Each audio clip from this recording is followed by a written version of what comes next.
Bonjour, nous allons raconter l'histoire de le prince. Il y était une fois un roi qui rendait justice à tous ses sujets. Il régnait sagement et promit de vivre aussi lui-même selon il régnait sagement et promit de vivre aussi lui-même selon les termes de loi qu'il avait fait pour son peuple. Parce qu'il était un homme modeste, n'abusait jamais son pouvoir et s'en tenait toujours à ses promesses. Son peuple mettait sa confiance en lui. Le roi avait un fils qui se développait bien gardé et un beau prince de bonne éducation, instruit de toutes les arts et sciences.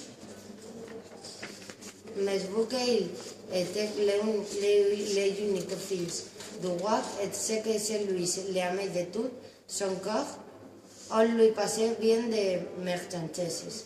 De cette manière, le prince devint un jeune étourdi et on ne pouvait pas avoir véritablement confiance en lui.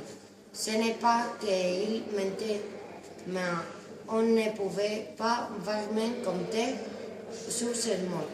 Pour ce motif, pour ce menteur intéressant ou agréable, il détourna de temps en temps un peu la vérité. Souvent, il faisait aussi des promesses à l'air qu'elle ne remplissait pas. C'est pourquoi place d'un de ses amis se détaillait de lui. Un beau jour, quand le roi serait la dernière, le prince devait recevoir la couronne et l'accepter pour devenir un bon souverain.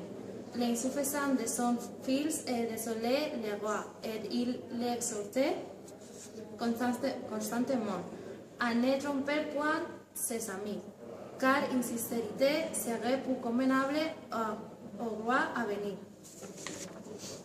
Le prince promit solennellement de suivre les exhortations de son père et n'abusait pas ses amis. La promesse ne lui coûtait rien, mais la tentation de l'enfreindre était très forte. Le roi avait beaucoup d'autorité et d'influence sur le sort de ses sujets. Pour cette raison, plus d'un philo essayait, à l'aide d'argent et d'autres cadeaux, de garner sa faveur.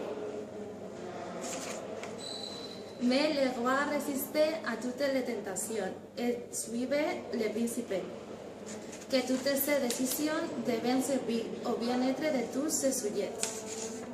Le prince aussi ne s'acharnait point au bien, et à l'argent, mais s'envoyait de puissance et d'honneur. Flatteur tâchait d'influencer le père par les filles, et faisait utilisation de cette faiblesse du prince. Chacun lui demandait quelque chose et parce qu'il se flattait d'être un homme important, il promettait ceci et cela. Et puis il avait oublié ses promesses de la veille déjà le lendemain. Parfois il arrivait aussi qu'il viola une promesse pour l'autre. Pour cette raison, ce n'était pas étonnant que même ses amis n'attachaient pas d'importance à ces mots. Un beau jour, le prince et ses camarades s'amusaient sur la rive d'un fleuve. Ils sautèrent d'un promontoire rocher dans les froids flots. Les jours précédents, il y avait beaucoup de pluie et le fleuve était éproux. Le courant était très dangereux. Cela n'empêcha point le prince de s'éloigner de la rive, car il était un nageur versé, l'entraîna. Il appela à haute voix au secours, mais il faut croire que ses amis ne reconnaissaient point de danger. Peut-être pensèrent-ils qu'il se moquerait d'eux s'ils ajoutaient une fois à lui. Le courant injuria le prince. Et finalement, je ne connais pas son personne n'a entendu de lui. Bien sûr, il se sauva à la nage, car il était un nageur verse. Mais pour sûr, il ne devint jamais un roi.